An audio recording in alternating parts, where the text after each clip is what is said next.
trauma, dissection, and infection. Traumatic aneurysms account for 14 to 39% of pediatric aneurysms. Infectious aneurysms account for 15%, and they are of bacterial origin more than mycotic one. If the aneurysm is located at distal small arteries, the mechanism is a septic embolism. And in large arteries, the mechanism is a progressive infection from adjacent structures. These aneurysms can be treated medically if the patient is severely ill, but both endovascular and conventional surgical treatment should be considered. And finally, dissected aneurysms account for up to 50% of pediatric intracranial aneurysms. Also, genetic factors can act at different levels from predisposition to aneurysm rupture. And the risk of aneurysms is higher in some connective tissue-related genetic disorders. So all these diseases can be associated with the intracranial aneurysms. Now, from the clinical point of view, the incidence of rupture in pediatric population varies from 22 to 100%, which is much more higher than for adults. Before 5 years old, seizure is the most common symptom. For older children, it's a sudden onset of severe headache. This is an illustrative case, 17-year-old male who presented with a subarachnoid hemorrhage, WFNS3, Fissure 4 with an ACOM aneurysm at the angiosity, and the heart ultrasound revealed a coarctation of the aorta, which was confirmed by the angiosity and the angiography. So we performed a direct internal carotid artery puncture. The left internal carotid artery was catheterized. We can see here clearly the aneurysm, which was treated with a simple coiling. And this is the 2 years MR follow-up showing a small neck recurrence which will be controlled.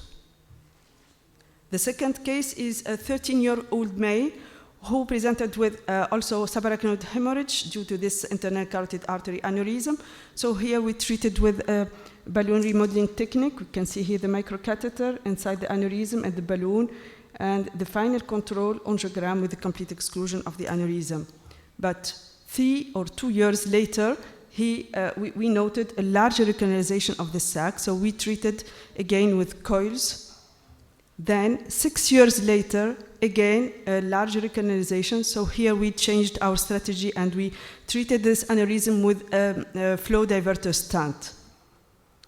And this is the control angiogram 2 years later, and you can see the complete exclusion of the aneurysm. So this last control was performed 11 years after the first bleeding.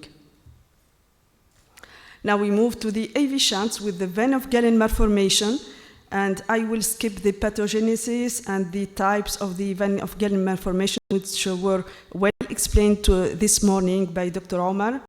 The score of Lajonias also has been well explained, so just to remember, if the score is less than 8, so no treatment is recommended.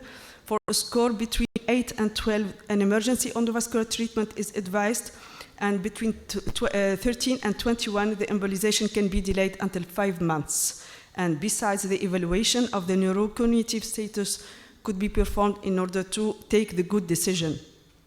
This table summarizes the Lajonias score.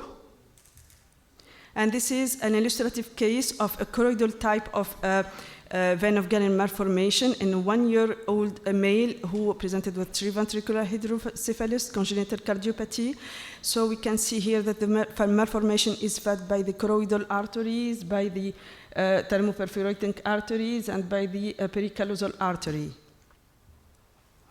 3 feeders were catheterized at the same session with the glue injection, and we can see here the control angiogram. So the aim of the treatment here is not to cure the malformation, it's just to reduce the AV shunts.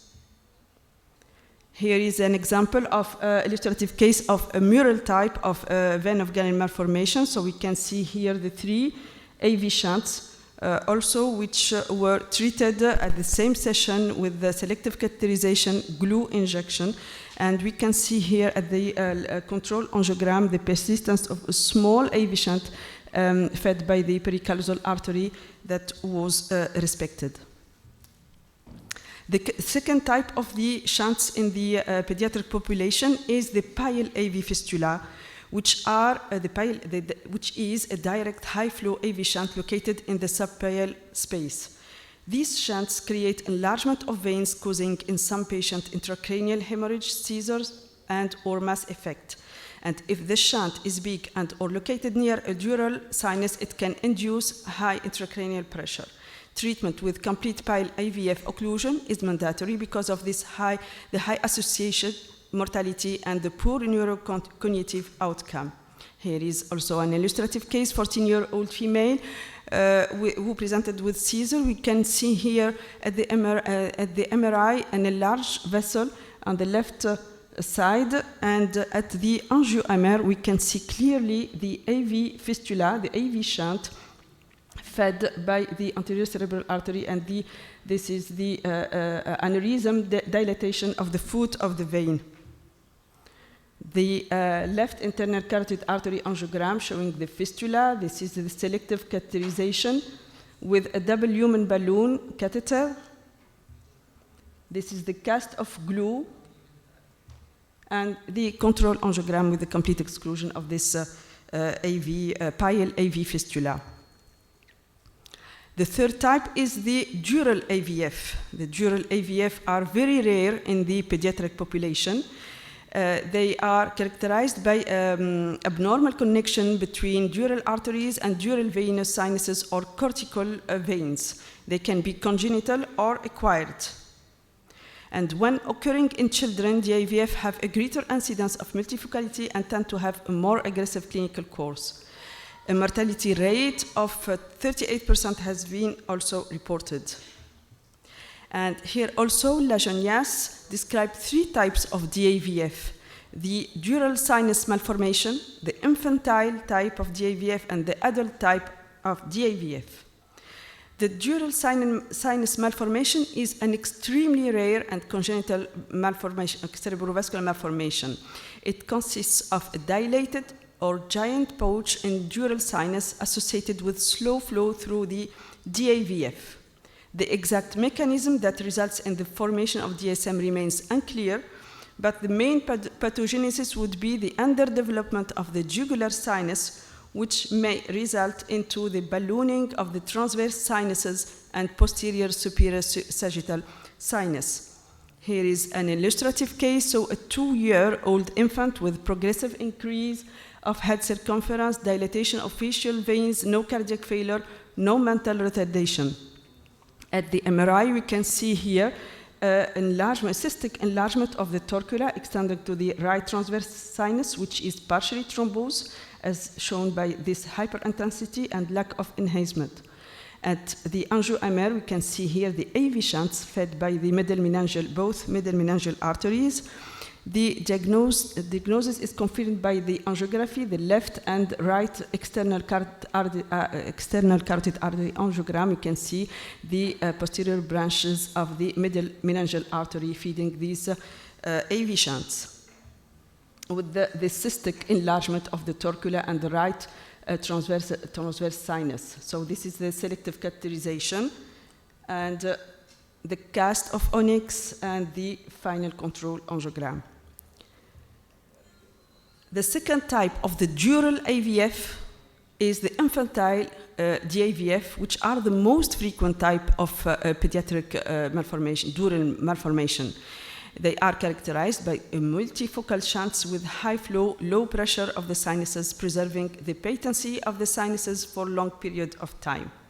And the last type of dural malformation is the adult type of AVF, present in all age groups. It can be located in the cavernous or sigmoid sinus. They have usually the best prognosis, and there is no brain symptoms at presentation usually. And finally, the AVMs in pediatric population have a similar architecture to those in adults, but there are some specific features to pediatric brain AVMs compared with adults. First, AVM is the most common cause of pediatric intracranial hemorrhage. They have a higher incidence of deep-seated lesions, and they are associated with a higher mortality.